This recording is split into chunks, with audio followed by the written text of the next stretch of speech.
Hello, my name is Katie Poterala, and I am a functional diagnostic nutrition practitioner.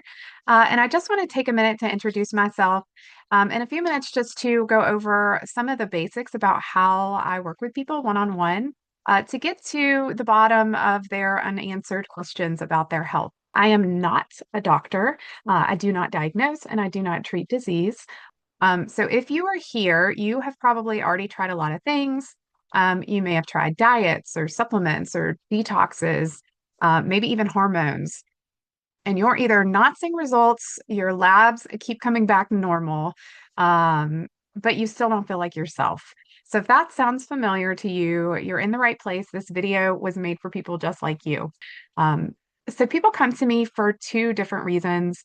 A lot of times they come to me because things are really, really off. They feel terrible. They've been to their doctor, they've been to specialists. No one is finding answers. Other people come to me because they just know something isn't right. It may not be life altering yet, but they just don't feel optimized and they don't feel balanced. So both of those people belong here.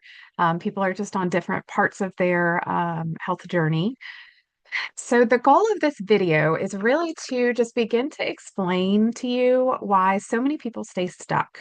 Also to explain to you how I work, and also to explain to you how this is a very different model than what you find in most healthcare models, and even in a lot of functional medicine models or functional healthcare models.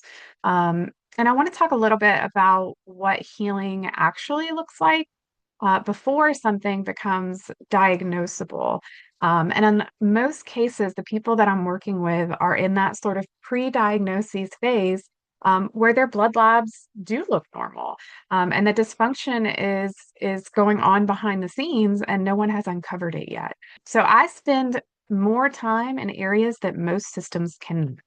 And what I mean by that is together, we will get into functional lab work and look at nuanced data that often gets dismissed because it hasn't crossed a disease threshold yet. Um, this can be things that are absolutely enough to make you feel horrible, to make you feel exhausted and foggy and bloated and anxious and unmotivated, and a hundred other things I could list off, or just not feel like yourself anymore. So the reason that most people don't get answers has a lot to do with the conventional medicine system.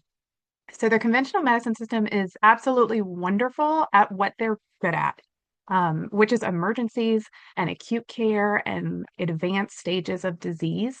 But it's not exactly built for uncovering chronic stress patterns early, finding dysfunction before it gets really, really bad. It's not good at systems that are technically normal on paper, but maybe aren't working together very well anymore. The other problem that a lot of people experience, and you've probably been there, as have I, appointments are super short. The labs are really limited. There's a lot of things that can't be done, and there's a lot of things that just don't get brought up or addressed because there's not enough time. So, some functional approaches will treat the lab results instead of treating the person. Oftentimes, you'll find people that are chasing or looking for one single root cause that is supposed to be the kind of end all be all and the reason that everything bad has happened to you. I do not believe that that is true. It is always more than one thing. And all of your systems are always working together, they're affecting each other. So, whether one thing sort of like tipped you over the edge way back when all of this started may not even be relevant anymore because so much has happened since then that you likely have dysfunction in multiple places at multiple times. And they are all kind of commingling and affecting each other, if that makes sense. That's part of a bigger construct that we call metabolic chaos. It's like all the downstream stuff that happens once the system gets under tons and tons of stress. Um, so this idea of the single root cause really just does not work in the real world. It's a lovely concept that kind of like ties a nice bow on things, but in reality, no one has one root cause. So another thing that will happen often is people will we'll find something that shouldn't be there, something that we don't want, and it's like, oh, great, here's gut bugs that we don't want that aren't supposed to be there. And people will jump right into an eradication protocol or into some major detox. And a lot of times that skips over, it's at the expense in a way of the entire body system. And people can get into really bad crashes, and lots of other undesirable kind of downstream effects from that. And it's happened to me. I've been there. I work very hard to not have that happen to my clients now. But that's another thing that happens a lot. And people will get caught in this, I don't want to say endless, but they'll get caught in this cycle of going after one thing. And then 6 months later, you're going after another thing. And 6 months later, you're going after a third thing. And you never really find like full body healing. This approach is different. This approach is not diagnosing disease. We're not replacing your doctor. We don't work in isolation. And we look at function, but we look at all of it at once. So we're not looking for the single root cause, and we're not looking for things in isolation. We're looking at the broader, bigger picture, and we're trying to identify every area of dysfunction that we can find simultaneously. And we're looking at how all of that works together. And we're also looking at your diet and your lifestyle and how your situation is different than every single other person that we work with. We ask questions like, how is your body adapting to stress? How much stress are you under? How many places is it coming from? How much capacity do you have? And how is it breaking down? Where is it breaking down? Which systems might be compensating for others? And in what order, this one is super, super important. In what order does the body need support? Because if you do these things in the wrong orders, you'll end up doing them again. Um, so what we do is we lean very, very heavily into labs. Um, we use them as data and not necessarily as endpoints or answers, right? So we're going to look for patterns and not isolated problems. We're never going to look at one marker in isolation either. Um, Another thing that is super, super important in my practice is respecting the sequence, because that's where I went wrong with two different people. And it really drug my health journey out years longer than it needed to. Once I had everything in the correct sequence, there was some work I had to redo, but I got much, much better in like an 8-month span, as compared to years spent prior because things were done in the wrong order and it didn't go very well. So how I work with clients is never a one size fits all protocol or approach. I'm never going to hand you supplements and say, see you in 3 months. You will always have contact with me. We will meet regularly. We will look at stress physiology, your cortisol and all of your hormones. We'll look at digestion. We'll look at detox capacity. We'll look at the immune system and how the immune system is responding.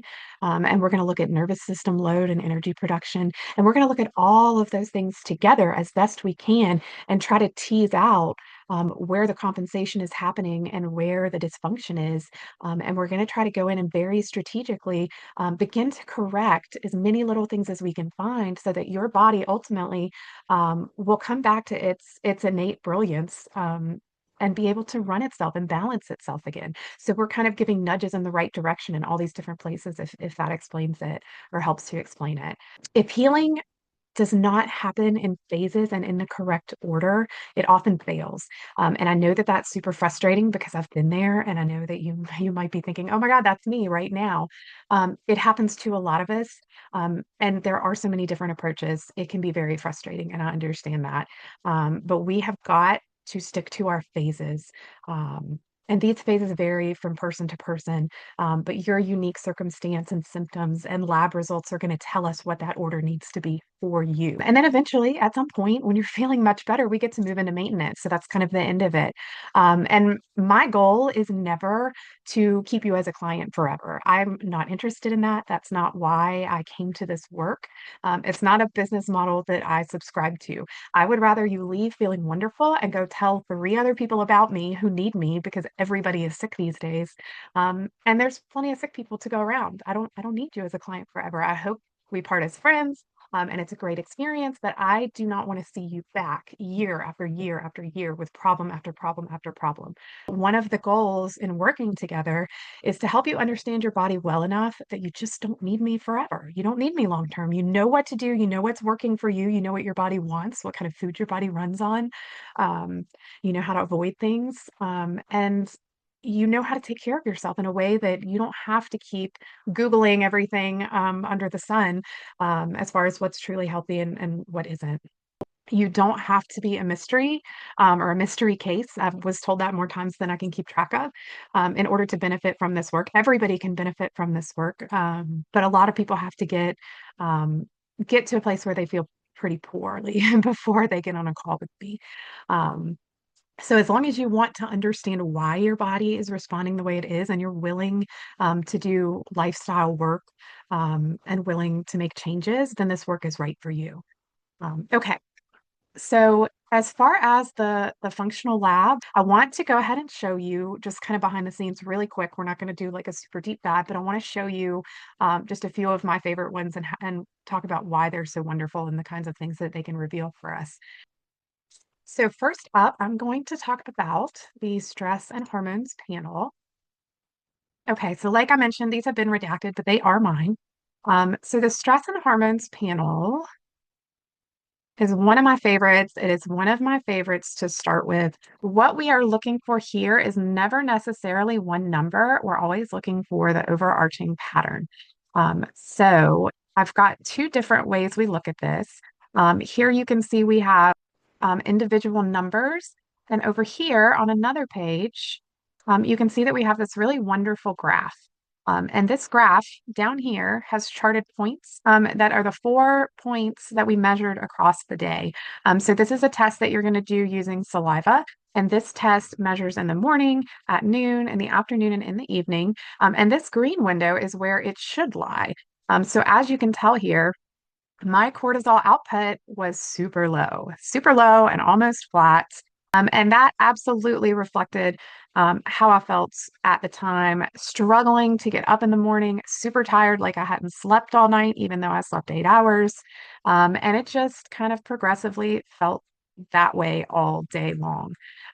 So what we're seeing here is a lack of capacity across the board. My body just straight up could not mount the task of a normal amount of cortisol, which affects every single thing you do. So I just did not have the capacity, the energy reserves, whatever you want to call it. I did not have it. I didn't have the gas in the tank at any point during the day. This is not because I was like super chill and mellow and calm. It's because I had already been through years of intense chronic stress, and the body is in this energy conservation mode. And we can see it right here beautifully in this graph. We see results that look totally different than this every single day. There's so many things. I could talk for hours just on this one graphic, to be honest with you. But what I want you to gather out of this is in this particular case, I can see a lot. I can explain the persistent fatigue. I can explain poor stress tolerance. I can explain brain fog, inability to feel like you can really wake up and get going in the morning. This can even, believe it or not, explain slowed digestion. When the body is this burnt out, everything slows down. Everything feels like it takes a whole lot more effort than it should, which again correlates with exactly how I felt at the time. At this point, I was far beyond the specialist cycle because I'd already done functional lab work and was working with people outside of the normal system. But everything would and did look normal as far as my routine doctor visits and blood work showed. I want to move on to the GI map, which is another wonderful test that is just super, super insightful. It revealed several things for me. There was nothing on the front page here. These are some nasties we really don't want to see. But it revealed some things here. I'm actually fairly balanced on a lot of the commensals. This is a huge improvement from a prior test. The prior version of this is after some work, obviously. They were all, way far low or way far high, which is a common stress pattern that we see. I actually was a little overburdened on the good guys, if you will, which is something that's allowed us to see. So I actually was able to back off of a probiotic, and it's one that I definitely severely needed in the past. One thing I want to point out up here is it is not showing in red, but here we see the presence of H. pylori. H. pylori has some autoimmune ties, which I have an autoimmune condition. This can look a whole lot worse than what you're seeing here for some people, and it can come with or without all of these virulence factors here, which kind of take an unwanted bug and make them even nastier if you want to think about it that way. For me, getting rid of a lot of the other things that were on this page was helpful, but it did not fully resolve symptoms. So a lot of the symptoms associated with these really cleared up once we addressed adrenals and got my capacity and mineral status back up to where it needed to be to actually do the hard work. So when I mentioned the hard work, this is some of it. Asking the body to detox and to give the body herbs and different things that will help to eradicate these guys.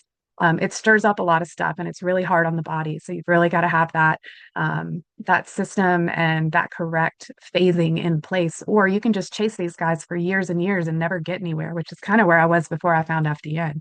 Let's see, nothing else really of note on this page, but you can see there's a lot of stuff we test for here. You even get some fungi and yeast markers that can be very helpful. So we're looking at yeast, we're looking at bacteria and viruses, all in this one single test. On the last page here, there are a lot of parasites. These are just some of them, but they're the ones that we're able to test for. Luckily, in my case, nothing showed up, but sometimes they do. So just another huge area that we can dig into here. Down here, there's intestinal health markers, some digestive markers. Both of these first two look pretty good for me, but often they don't. They're going to tell us a lot about whether or not your body is doing a good job digesting fats or protein. Beta glucuronidase, again, looks okay here. Sometimes it doesn't. That can tell us about the liver. It can tell us about how your body is able to detox things or not detox things as well as it should be able to. We also have a marker for occult blood, for secretory IgA. This is a marker that's very low here. This is an immune response marker in the gut. This one is super, super important. And what this tells us in my circumstance or in my situation is it tells us the immune system in the gut has been working overtime for so long that it is totally tanked out. It's crashed. It tells us something different when it's high. So we can get a lot of insight just from this one marker. I actually usually skip right to this one marker first because it tells so much, to be honest. Anti-gliadin, IgA, this is a very interesting marker because it can give us a window into how you're dealing with gluten and if your body is producing an immune response to gluten. So for people with gut problems or even without obvious gut problems, this is a really wonderful foundational look at a place where stressors may be that you may not even know about. So what we get with the metabolic wellness profile are some more interesting markers that help us make sense of what's happening in the body and kind of tie other test results together. So indican here, very high in my case. It can correlate with poor digestion and dysbiosis, but we had a secondary marker on the last test that indicated protein digestion was good. So this is another instance of where you cannot just read the lab. You can't just read the marker. You've got to look at the whole picture and you've got to look at the whole person. And we've got to ask questions as simple as what did you eat the night before you took this test, which a lot of people would just fly right past. Total bile acids is a great marker that helps us understand how the liver is functioning and also gives us a window into gallbladder function. For a lot of people, this can be high and it can be revealing. It can be normal and that can tell us something too. But it's just another clue in the overall scheme of things. Down here, 8-OHDG is another great marker. This one helps us determine what's happening as far as DNA damage from oxidative stress or reactive oxygen species, which is something we really don't want. We never know if we're heading into a worse situation or away from a worse situation. So that's where your history and context really come into play. In my case, we were likely seeing this coming down because I had an acute mold exposure several years prior to this. And we're seeing me actually begin to correct and come back towards the green. But that's not always how this would be interpreted. It really has to, again, be looked at in the bigger picture of you, or in this case, me, to really be understood as more than just a marker or just an indicator on a page. This one is a dried blood spot test. It's another one really easy to do from home. You just do like a tiny finger prick. It just takes a tiny little bit of blood on a piece of paper that you send off. This test was really validating for me. It showed several things. Here, zonulin is a marker for leaky gut. It showed that I did have a leaky gut problem, which was suspected. I was having some histamine reactions. Here you can see elevated histamine. These things are all related. Here you can see DAO is very low. DAO is literally the enzyme that counteracts histamine. So if you have high histamine and you have low DAO, it is no wonder that you have histamine symptoms. And here it is on paper. So this correlated with a whole lot of stuff I had going on. I was still having like whole body, all over body rashes. So this can tell us a lot about the gut in a different way than the other gut test, but we can use that information together to really paint a picture of what the gut border looks like and how bad it is and how much of a state of disrepair it is, particularly this DAO marker. Because if the body is not able to produce it, there's likely quite a bit of physical damage that's happened that can actually be in some ways more revealing about the state of a leaky gut than even the zonulin up here, which is the one marker that most people tend to look at for that. This is one that I do on everybody. So your body absolutely cannot function properly without the raw ingredients. So minerals, just like everything else on this planet, we are made of minerals and we require minerals to function. So if we don't have the mineral status that we need, nothing works right. The body will start compensating. It will start using things in place of other things that don't work as well. It will start down regulating things. It won't be able to make enzymes. There are just a million things that can go wrong. This actually looks at your tissue level of these minerals over a 3-month period. So this one in particular helps explain why detoxification and eradication were so hard on my system. We've got specific ratios here that help us see how certain parts of the body are functioning or not functioning. And from this test in particular, it was just more reinforcement of the fact that I did not have enough capacity. But all to say, we could again spend days just on this one test, but this is another really wonderful one that I like to do with just about everybody. Um, Okay, so hopefully I did not go on too long about the labs, but just a couple more things. I hope that it was helpful to see them or get sort of a glimpse at them. Really quickly before I hop off here, is that I only work with a handful of clients at once. That is the only way that I'm able to give you the time and attention that your situation deserves in order to do this work the right way. Most of the people that I work with tell me the biggest difference isn't just the labs. The labs are huge, but it's that they finally feel like someone listened to them and understood them and didn't treat them like they were crazy. And that's not too much to ask. I actually think that's um, really kind of sad that that's how a lot of people feel by the time that they've gotten to me or to another FDN. If you have been wondering whether this is a good fit for you, whether this will be just one more thing to try, keep in mind the difference here is not the labs or the protocol, it's the order of operations that we work in. And it's the way that we correlate everything back to you. And it's the time that we spend. It's the connections that we make. We uncover every rock there is to uncover. It's the fact that we pay attention to how your body responds. We'll never throw 10 new supplements on you at the same time. We're not forcing, we are working with your body and trying to bring your body back into balance.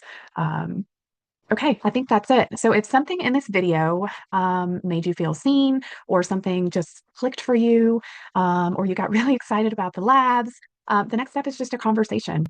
It's not a commitment. It's just a conversation. It's for you to get to know me a little bit better, for me to get to know you and your situation a little bit better. And it's for both of us to decide if you're ready and a good fit for the kind of care that looks at the whole picture and treats your body like it's intelligent and it's just dysfunctional, but it's not broken. So I see you, I have been you, and there is always a way forward, and you can absolutely overcome whatever it is you're dealing with. And make progress towards healing. If not, leave a situation like this feeling fully healed. Both things happen. Some people feel wonderful in 4 months. Some people take quite a bit longer than that. So everybody's journey is a little bit different. Okay, so if that resonates with you, you are welcome to fill out a fit survey that I have on the Work With Me page of my website at www.emerald-well.com. And once you've filled that out, you can go ahead and book a discovery call if you'd like, or you can wait for me to respond to you and invite you to. That's up to you. You can do it either way. The links are all there waiting for you. And I hope to hear from you.